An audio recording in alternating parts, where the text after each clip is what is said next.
Washington में राष्ट्रपति Trump का दावा, ईरान युद्ध में अमेरिका काफी अच्छा कर रहा है। राष्ट्रपति ट्रंप ने कहा, 2 दिन में हमने ईरान के 58 जहाज समंदर में डुबो दिए, ईरान की नेवी पूरी तरह से खत्म। ट्रंप ने कहा, स्ट्रेट ऑफ हॉर्मुज एक निश्चित समय पर अपने आप खुल जाए। ईरान ने दी चेतावनी, कहा अगर हमारे आइलैंड पर हमला हुआ तो निशाना बनेगा रास अल खैमा। उत्तरी इराक में पॉपुलर मोबिलाइजेशन फोर्सेस पीएमएफ के मुख्यालय पर हाल ही में हवाई हमला हुआ, जिसमें कुछ लड़ाकों की मौत और कई के घायल होने की खबर। ईरान का लॉन्ग रेंज प्रहार, हिंद महासागर में अमेरिकी बेस पर किया मिसाइल अटैक, मिसाइल अपने लक्ष्य तक पहुंचने में रही विफल। वॉल स्ट्रीट जर्नल की रिपोर्ट के अनुसार ईरान ने हिंद महासागर में स्थित अमेरिका और ब्रिटेन के संयुक्त सैन्य बेस डिएगो गार्सिया पर 2 बैलिस्टिक मिसाइलें दागी।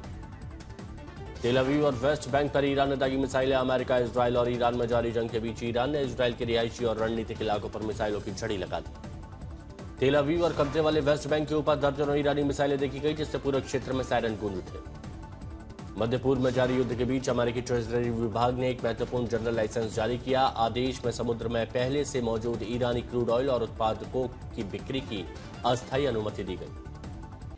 लेबनान की राजधानी बेरूत में इजराइल ने हिजबुल्लाह के ठिकानों को निशाना बनाते हुए कई हवाई हमले किए। देश में ₹2.35 तक महंगा हुआ प्रीमियम पेट्रोल, ₹22 प्रति लीटर बढ़े इंडस्ट्रियल डीजल के दाम। ईंधन की कीमतों में उछाल के बाद पेट्रोल पंप पर लोगों की कतार, लोगों ने कहा गैस के बाद पेट्रोल पर आफत। हॉर्मुज स्ट्रेट में तनाव से भारत की करीब 60% गैस सप्लाई प्रभावित, घरेलू एलपीजी बुकिंग धीरे धीरे सामान्य स्तर पर लौट रही है। पश्चिम एशिया में बढ़ते तनाव को देखते हुए डीजीसीए ने एयरलाइंस को 9 देशों के एयर स्पेस से बचने के निर्देश दिए। इंटरनेशनल फ्लाइट्स के रूट, समय और किराए पर पड़ने असर की आशंका है। ईरान इजराइल युद्ध का आज 22वां दिन, ईरान को लगा बड़ा झटका। इजरायली हवाई हमले में ईरान के 2 बड़े कमांडर की मौत। आईआरजीसी के प्रवक्ता अली मोहम्मद नईमी और बासित फोर्स के जनरल इस्माइल अहमदी की मौत होगी। ममता बनर्जी ने बंगाल चुनाव के लिए जारी किया टीएमसी का घोषणा पत्र, वोटरों को लुभाने के लिए दी की 10 वादों का जिक्र। टीएमसी ने महिलाओं को मिलने वाली लक्ष्मी भंडार योजनाओं में 500 रुपए की बढ़ोतरी का किया वादा। बेरोजगार युवाओं को 1500 रुपए प्रतिमाह की वित्तीय सहायता। पीएम मोदी पर बरसी बंगाल की सीएम ममता, कहा केंद्र ने राज्य में लागू किया घोषित राष्ट्रपति शासन। ममता के आरोप पर बीजेपी के राज्य अध्यक्ष समीर भट्टाचार्य ने कहा, ममता के आरोप बेबुनियाद है, बीजेपी जनता के प्रति जवाब दे, सीएम ने तो खुद किया राष्ट्रपति का अपमान।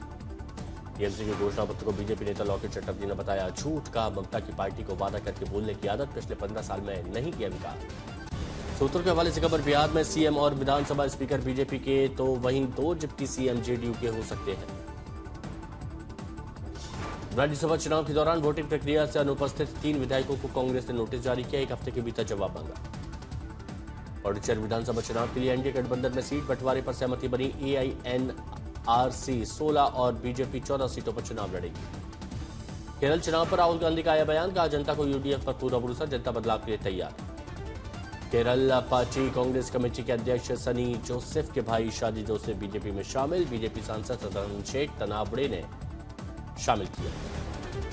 असम चुनाव में मुख्यमंत्री हिमंता बिस्वा शर्मा और अन्य दिग्गजों ने नामांकन किया। नामांकन के बाद सीएम हिमंता का बड़ा दावा, का एक बार फिर असम में बनेगी बीजेपी सरकार, केंद्र के सहयोग से राज्य विकास के रास्ते पर अग्रसर। कर्नाटक के उपचुनाव सीटों को लेकर कांग्रेस ने मंथन तेज, सुरजेवाला की बेंगलुरु में बैठक, दावड़गेरे साउथ और बागलकोट सीट को लेकर पार्टी के बीच खींचतान। केंद्रीय वित्त मंत्री निर्मला सीतारमण ने आयकर पर राष्ट्रीय जागरूकता अभियान में हुई शामिल, कहा लोगों का जीवन आसान बनाए आयकर अधिकारी, कर चोरी रोकने को प्रौद्योगिकी का उपयोग करें। धर्मांतरण के खिलाफ छत्तीसगढ़ में नया कानून पास, नाबालिग महिला मामलों में सजा बढ़ेगी और मददगारों पर कार्रवाई होगी। उत्तराखंड सरकार का कैबिनेट विस्तार, 5 नए मंत्रियों ने ली शपथ। लोक भवन में राज्यपाल ने विधायक खजान दास, भरत सिंह चौधरी, मदन कौशिक, प्रदीप बत्रा, राम सिंह खेड़ा को दिलाई मंत्री पद की शपथ, युवा और अनुभवी चेहरों को जगह। आज हिमाचल के सीएम सुखविंदर सिंह सुक्खू पेश करेंगे बजट, कई योजनाओं की कर सकते हैं घोषणा। मिडिल ईस्ट तनाव पर संघ प्रमुख मोहन भागवत का बयान, का दुनिया विनाश की ओर बढ़ रही, वैश्विक अस्थिरता के बीच भारत का उत्थान हो रहा है। आरएसएस चीफ भागवत ने आगे कहा, दुनिया को जोड़ने की ताकत सिर्फ भारत के पास, बाकी देश जंगल के कानून पर, भारत मानवता के सिद्धांतों पर। आज देश भर में मनाया जा रहा है ईद उल फितर का जश्न, वहीं कानपुर में बड़ी ईदगाह बेंझावर में ईद की नमाज 2 शिफ्ट में अदा की जाएगी। पहली सुबह 8:30 बजे। दिल्ली की ईद उल फितर फतेहपुरी मस्जिद में लोगों ने नमाज अदा की। ईद की नमाज के लिए जामा मस्जिद में जन सैलाब। राष्ट्रपति ने नीम करोरी आश्रम में दर्शन पूजन किए। पुजारी ने भेंट किया बाबा का कंबल। असम में नजर आई मानवता की चला के एम्बुलेंस को रास्ता देने के लिए रुका सीएम हेमंत बिस्व शर्मा का काफिला। अनिल अंबानी से सीबीआई की पूछताछ लगातार। दूसरा दिन जारी 2,930 करोड़ का बैंक धोखाधड़ी मामला। नवरात्र के तीसरे दिन आज देश भर में माता चंद्र घंटा की हो रही है पूजा। देवी के मंदिरों में उमड़ा आस्था का सैलाब। दिल्ली के कालका जी मंदिर में माता रानी की विशेष आरती। माता कालका के दर्शन के लिए भक्तों का तांता। नवरात्र पर कानपुर में माता वैभव लक्ष्मी के मंदिर में माता से खजाने का आशीर्वाद लेने के लिए भारी भीड़। माता के आशीर्वाद के रूप में हर शुक्रवार को बांटा जाता है खजाना। चैत्र नवरात्र के अवसर पर टिहरी के नरेंद्र नगर स्थित मां कुंजापुरी शक्तिपीठ में श्रद्धालुओं का तांता। मंदिर में दर्शन के लिए लंबी कतार। प्रयागराज के आलोपी मंदिर में उमड़ी श्रद्धालुओं की भारी भीड़। दर्शन के लिए लगी लंबी कतार। आज पूरे देश में मनाया जाएगा ईद का त्योहार। बाजारों में दिखी रौनक। यूपी के झांसी में अलविदा जुमे की नमाज में शिया मुस्लिमों ने लिया फैसला। ईद पर नहीं पहनेंगे नए कपड़े। अमेरिका इजराइल के प्रोडक्ट का करेंगे बहिष्कार। राजौरी के रहतल पंचायत में महिलाओं ने पेश की आत्मनिर्भरता की मिसाल। कई स्वरोजगार योजनाओं के तहत कर रही काम।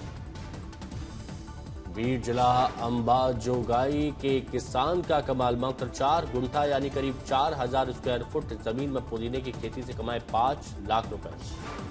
लॉर्ड इंटरनेशनल एयरपोर्ट के उद्घाटन समारोह की जोरों पर चल रही तैयारी। 28 मार्च को पीएम करेंगे एयरपोर्ट का शुभारंभ। जबरदस्त बर्फबारी के साथ पहाड़ों पर फिर लौटी ठंड। कश्मीर के ऊंचे इलाकों में जमी कई फीट बर्फ। गुलमर्ग में बर्फबारी का दौर जारी है। स्नोफॉल के बीच दिखी पर्यटकों की मस्ती। जम्मू कश्मीर में पर्यटन स्थलों पर ताजा बर्फबारी। शोपियां में कई फीट तक जमी बर्फ की सफेद चादर। सोनमर्ग और गगनगिर में भारी बर्फबारी। तापमान में गिरावट। कारगिल में भारी बर्फबारी के बाद स्थानीय कर रहे दिक्कतों का सामना। सड़क पर बिखरे बर्फ से धीमी हुई गाड़ियों की रफ्तार।